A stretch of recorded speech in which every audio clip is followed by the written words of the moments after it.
Hello student, welcome to my channel বিশ্ববিজ। আজকে আমরা ক্লাস 11-এ যারা সবেমাত্র 10 দিয়ে 11-এ উঠেছো তোমাদের জন্যই আজকে আমাদের প্রথম ক্লাস। আজকের ক্লাসে আমরা তোমাদের জন্য প্রথম যে ফিজিক্সের চ্যাপ্টারটা অর্থাৎ ইউনিট অ্যান্ড মেজারমেন্ট চ্যাপ্টারটা আমরা আজকে আলোচনা করব। ক্লাস শুরুর পূর্বে আমি কয়েকটা কথা তোমাদেরকে বলি যে সবেমাত্র 10 থেকে 11-এ উঠেছো, তোমাদের এই 11-এর প্রথম থেকেই কিন্তু পড়াশোনা করতে হবে।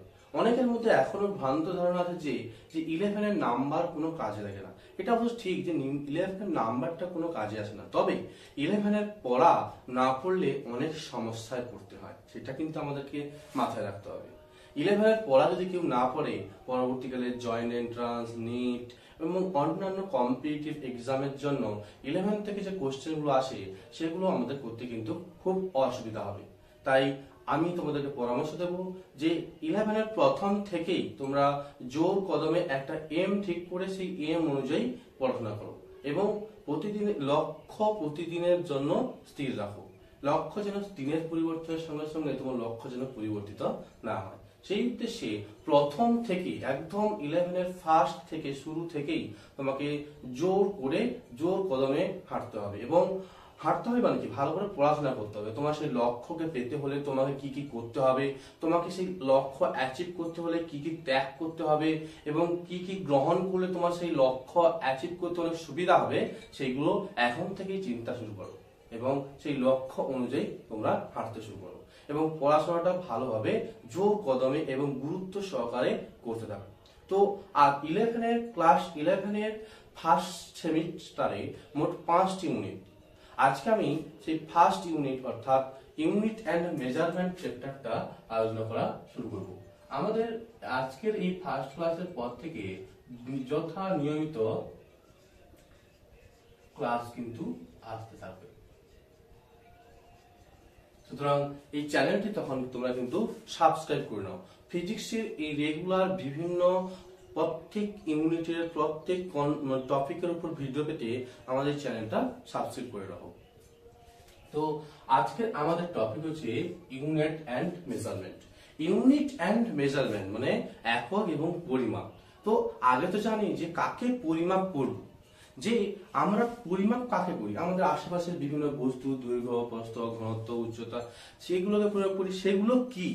দেখো, আমরা আশেপাশে যে সমস্ত জিনিস দেখতে পাই, যে সমস্ত জিনিস আমরা দেখতে পাই কিংবা উপলব্ধি করতে পারি তাদেরকেই বলছি রাশি।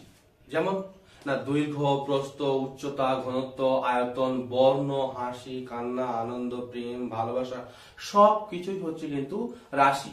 আমরা সামনে যে দেখতে পাই কিংবা যাকে পর্যবেক্ষণ করতে পারি কিংবা যাকে উপলব্ধি করতে পারি তাদেরকেই কিন্তু বলছি রাশি।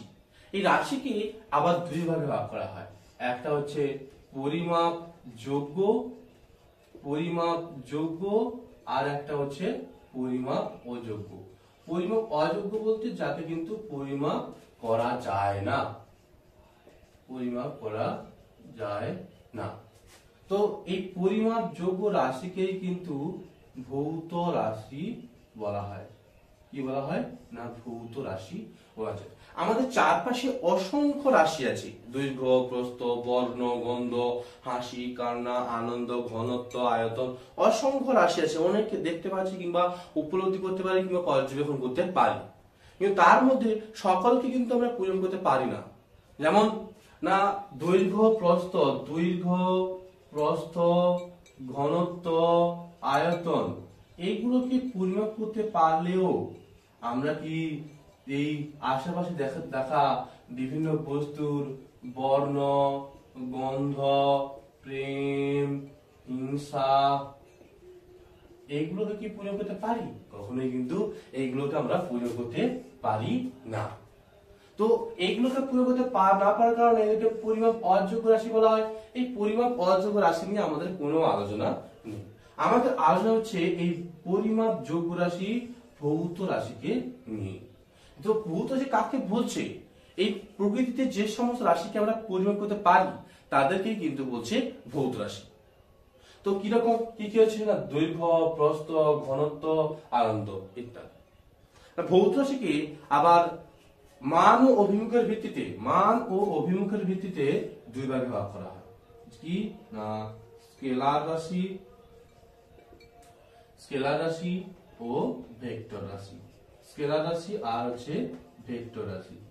এই এটা কার ভিত্তিতে? না মান ও অভিমুখ, মান ও অভিমুখের ভিত্তিতে আমরা রাশিকে দুই ভাগে ভাগ করেছি। কি কি? না স্কেলার রাশি এবং ভেক্টর রাশি। এই স্কেলার রাশি কাকে বলছে? না যে রাশি শুধুমাত্র মান আছে, যে রাশি শুধুমাত্র মান আছে, মান আছে কিন্তু কোনো অভিমুখ নেই, তাদেরকে কিন্তু স্কেলার রাশি বলা হয়। আর যে রাশির মান ও অভিমুখ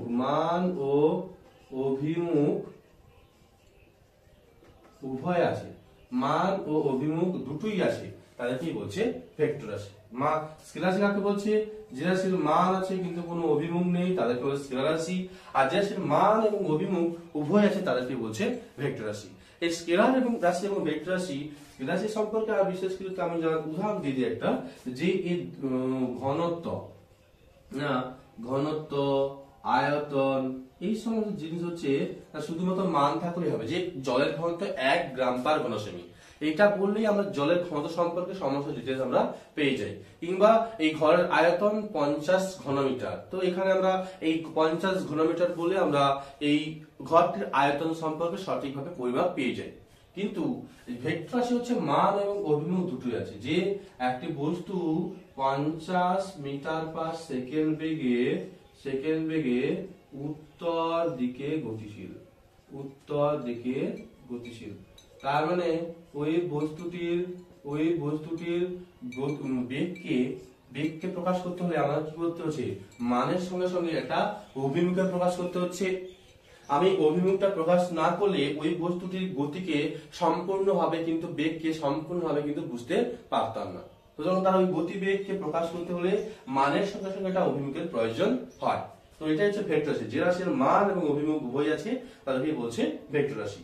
আর যে রাশির মান আছে কিন্তু অভিমুখ নেই, বা যে রাশি প্রকাশ করতে হলে শুধুমাত্র মানের প্রয়োজন হয় কিন্তু কোনো অভিমুখের প্রয়োজন হয় না, তাকে বলছে স্কেলার রাশি।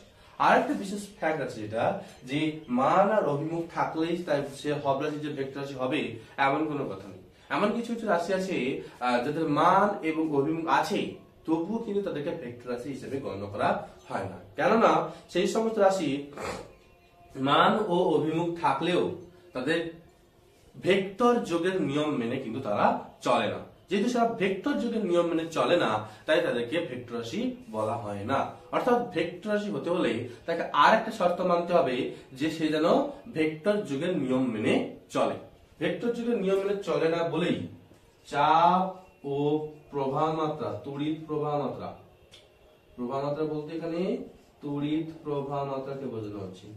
এদের মান এবং অভিমুখ দুটো থাকা সত্ত্বেও চাপ এবং প্রবাহ মাত্রা কিন্তু স্কেলার রাশি। মান এবং অভিমুখ আছে কিন্তু এরা ভেক্টর যোগের নিয়ম মেনে চলে না বলে চাপ এবং তড়িৎ প্রবাহ মাত্রাকে স্কেলার রাশি বলা হয়। এই স্কেলার এবং ভেক্টর রাশি সম্পর্কে বিশেষ ডিটেলসে আমরা পরের চ্যাপ্টারে পড়ব। আজকে আমরা এবার ভৌত রাশিকে নির্ভরশীলতার ভিত্তিতে কয় ভাগে ভাগ করা হয় সেইটা এবার দেখব। নির্ভরশীলতার ভিত্তিতে ভেক্টর রাশি কয় প্রকার। দেখো, নির্ভরশীলতার ভিত্তিতেও কিন্তু ভেক্টর রাশি দুই প্রকার। কি কি? না এক হচ্ছে প্রাথমিক রাশি,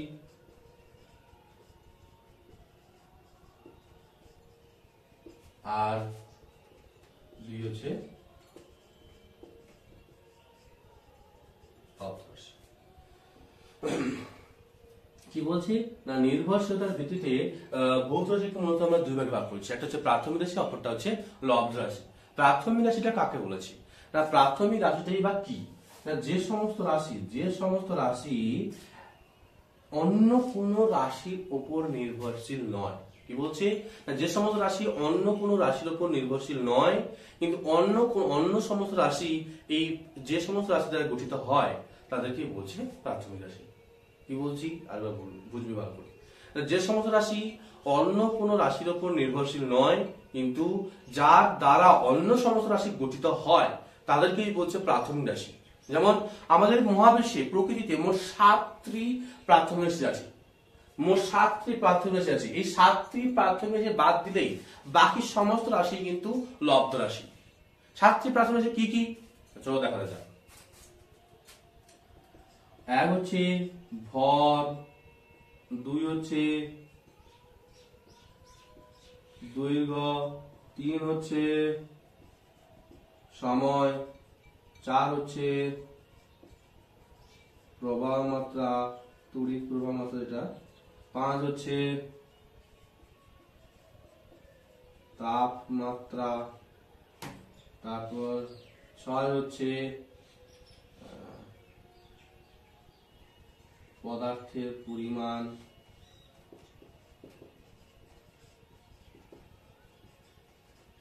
সাত হচ্ছে দীপন,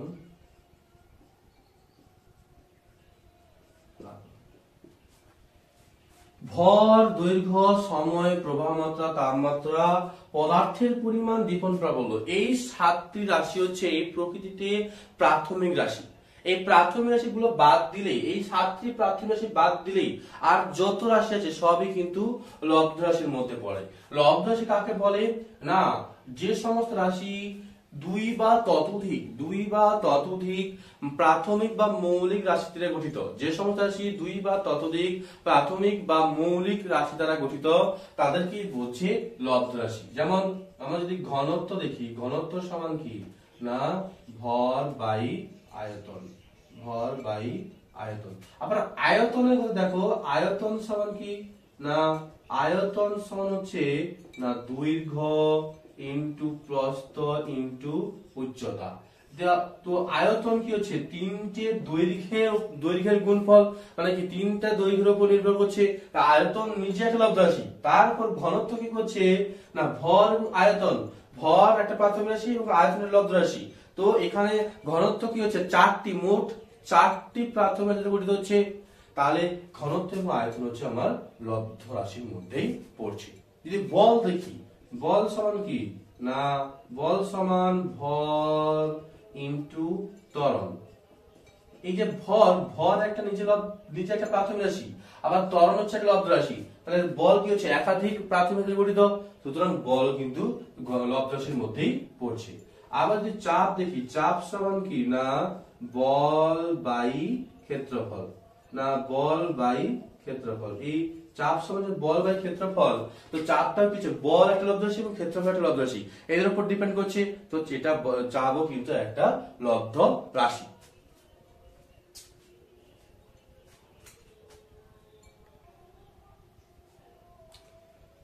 তো আমরা প্রাথমিক রাশি ও লব্ধ রাশি সম্পর্কে মোটামুটি প্রাইমারি একটা কনসেপ্ট, প্রাইমারি একটা ধারণা কিন্তু আমরা পেলাম।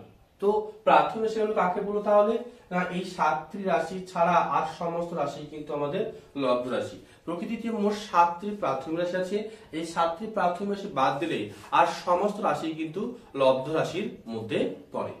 তো এবার আমরা দেখা যাক যে এই রাশিকে পরিমাপ করার জন্য আমাদের কি কি প্রয়োজন। না, এই রাশিকে পরিমাপ করতে বা প্রকাশ করতে আমাদের প্রয়োজন হচ্ছে এককে। তো একক কাকে বলছে,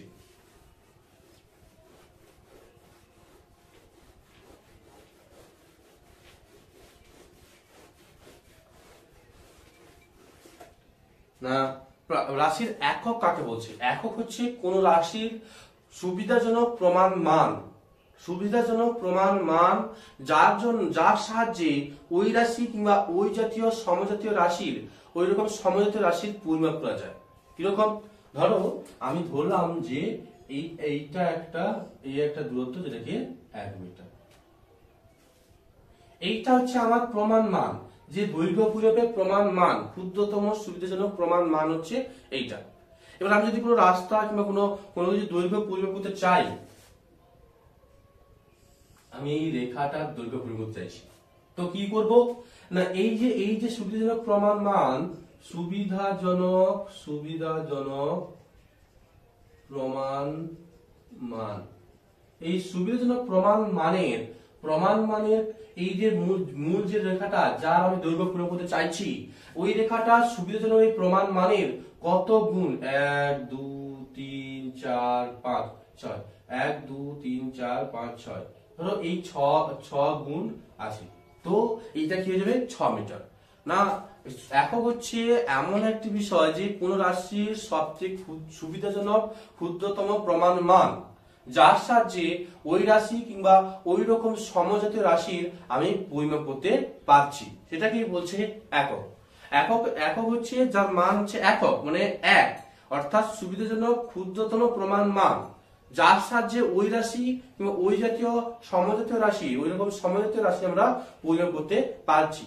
যাকে আমি পরিমাপ করছি সেইটা ওই সুবিধাজনক প্রমাণ মানের কত গুণ, সেটাই হচ্ছে তার পরিমাপ।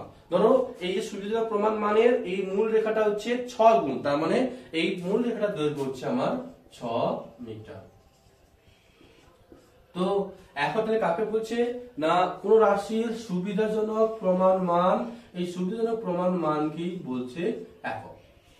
এই একককে আবার তিন ভাগে মূলত ভাগ করা হয়।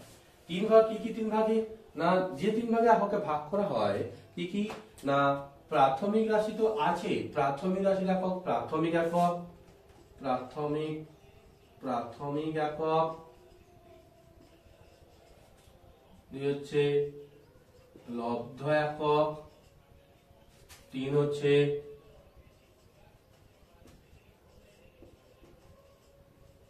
সম্পূরক একক। কি বলছে? প্রাথমিক একক, লব্ধ একক, সম্পূরক একক। প্রাথমিক একক কাকে বলছে, লব্ধ একক কাকে বলছে, আর সম্পূরক একক কাকে বলছে? দেখো প্রাথমিক এককটা কাকে বলছে? প্রাথমিক একক হচ্ছে না যে রাশি, মানে প্রাথমিক রাশির একককেই প্রাথমিক একক বলে, বা যে সমস্ত একক অন্য কোনো এককের উপর ডিপেন্ড করছে না, যার সাহায্যে অন্য রাশির একক গঠিত হচ্ছে, তাদেরকেই বলছে প্রাথমিক একক। সোজা কথায় প্রাথমিক রাশির একককেই তো প্রাথমিক একক বলবে, তাই না? তো কি হচ্ছে না, যেহেতু সাতটি প্রাথমিক রাশি ভর, দৈর্ঘ্য, সময়, তড়িৎ প্রবাহ মাত্রা,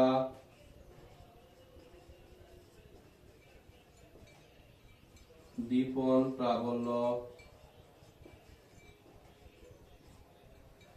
ভর, দৈর্ঘ্য, সময়, তড়িৎ প্রবাহ মাত্রা, দীপন প্রাবল্য, পদার্থের পরিমাণ,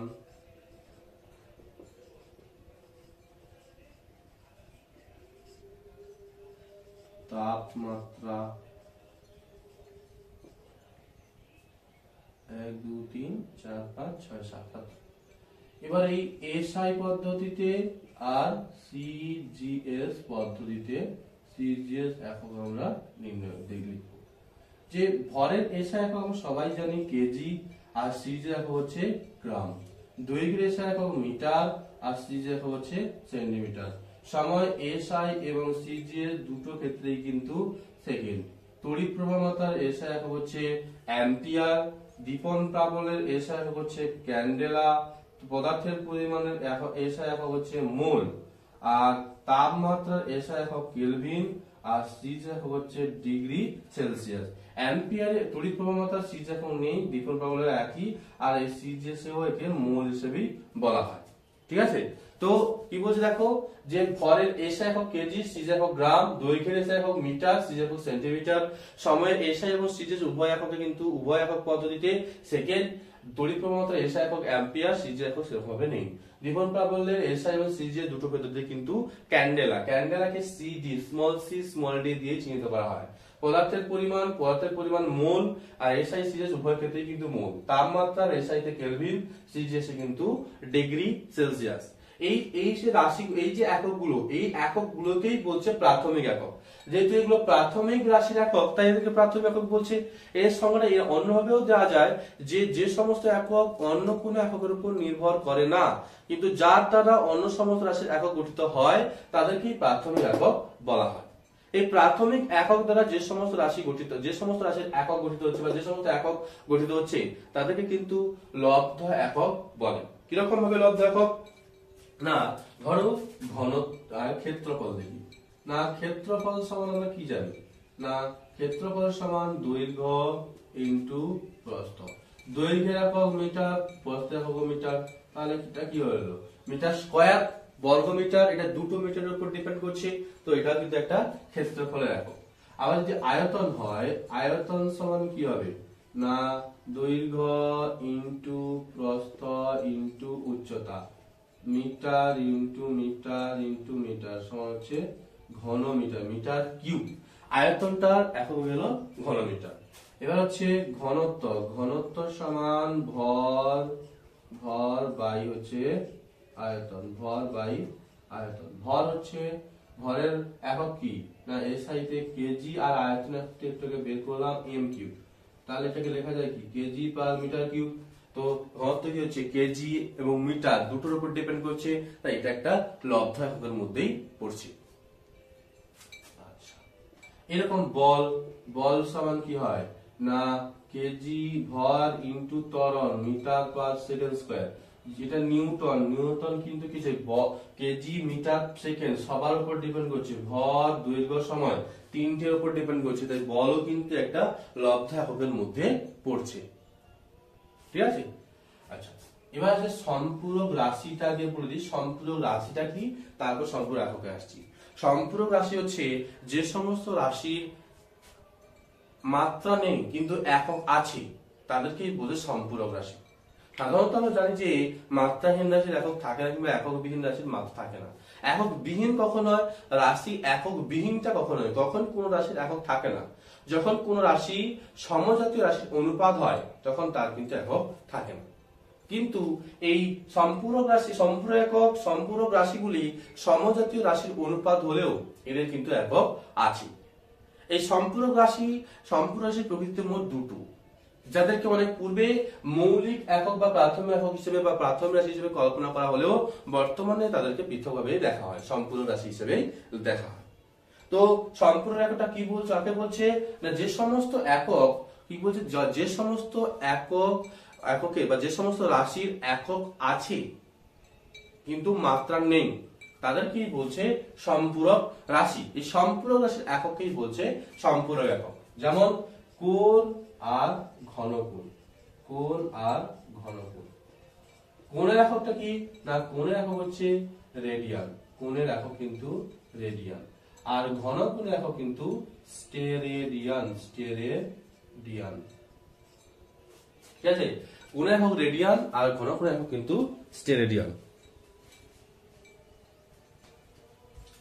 তো এই কোণ ও ঘনকোণের কোণটা কি আর ঘনকোণটা কি, এটা কিভাবে প্রকাশ করা হয়। দেখো, একটা যদি বৃত্ত হয়, এই বৃত্তের দুটো ব্যাসার্ধের মধ্যবর্তী যে অংশ, এটাকে যদি কোণ হিসেবে প্রকাশ করা হয়, এই কোণ থিটা সমান কি হয়, এই যে বৃত্ত, এই যে বৃত্তচাপটা যেটা এই দুটো ব্যাসার্ধ ঘিরে আছে, ওই বৃত্তচাপের দৈর্ঘ্য বাই হচ্ছে তার ব্যাসার্ধ।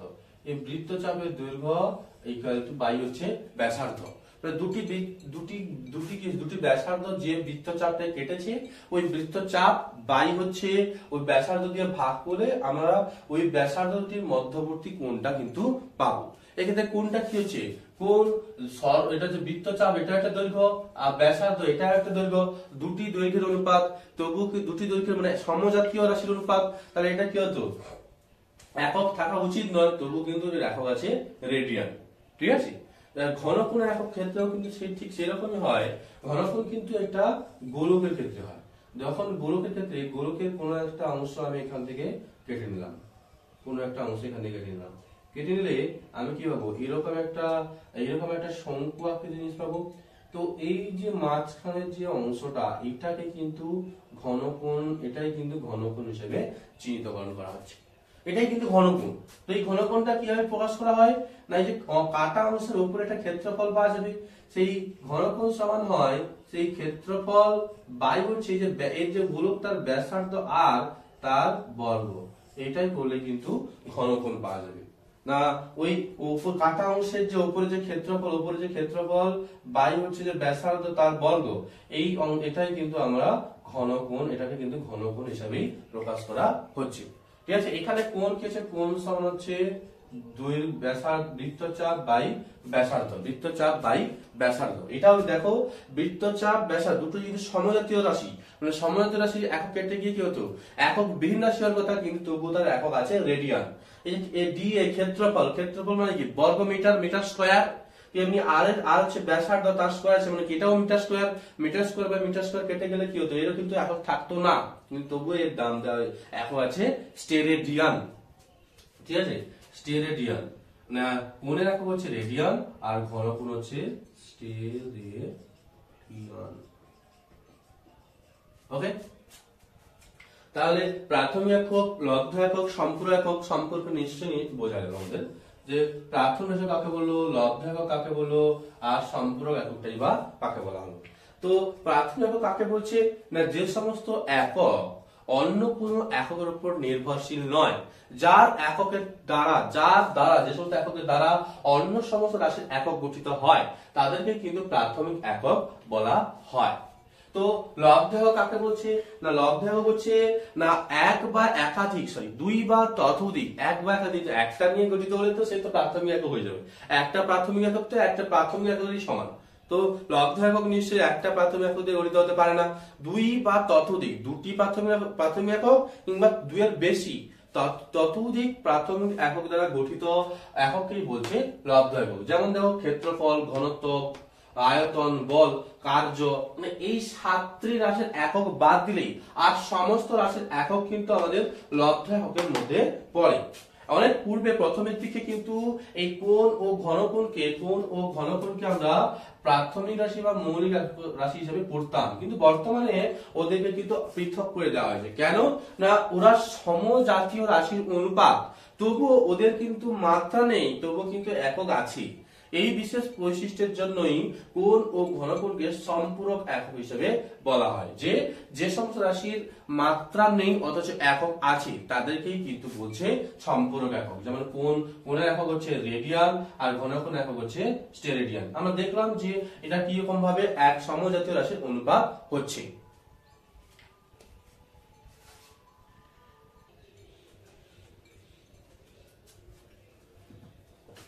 এবার আমরা রাশির পরিমাপ কি করে করব।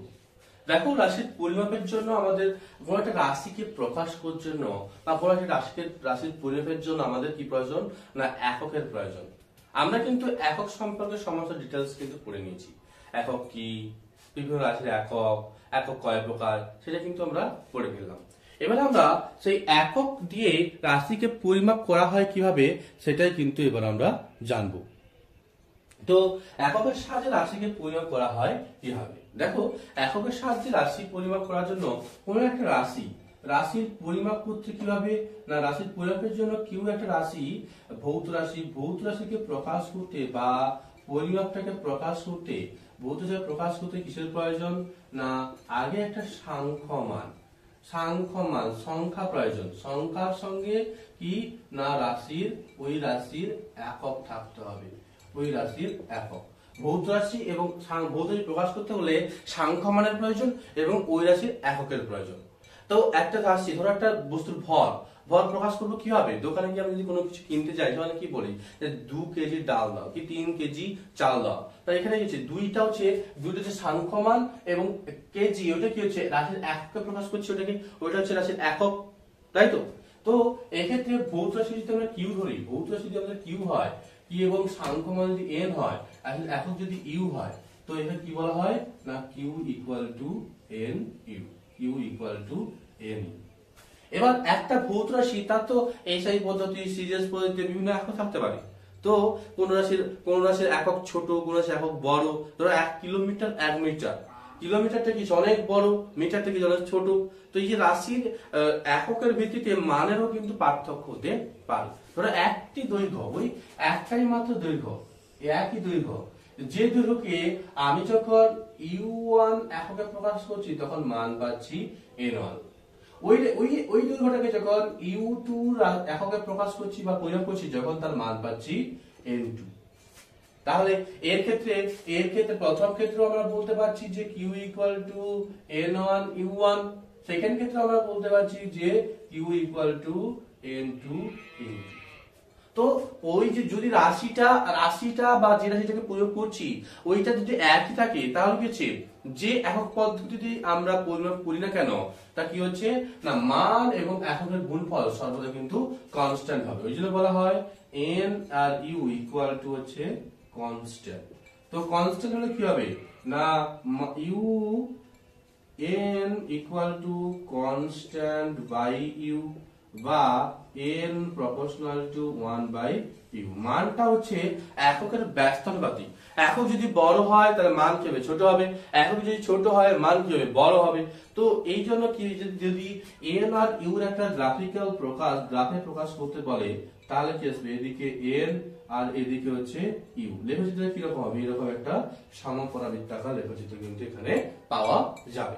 তো এই ক্ষেত্রে কি হচ্ছে যে যেহেতু এই রেখাটা একই ভৌত রাশিটা একই এই ক্ষেত্রে কি লেখা আছে n1 u1 equal to n2 u2 বা n1 by n2 equal to u2 by u1 এইভাবে কিন্তু প্রকাশ করা যায়, তাই তো?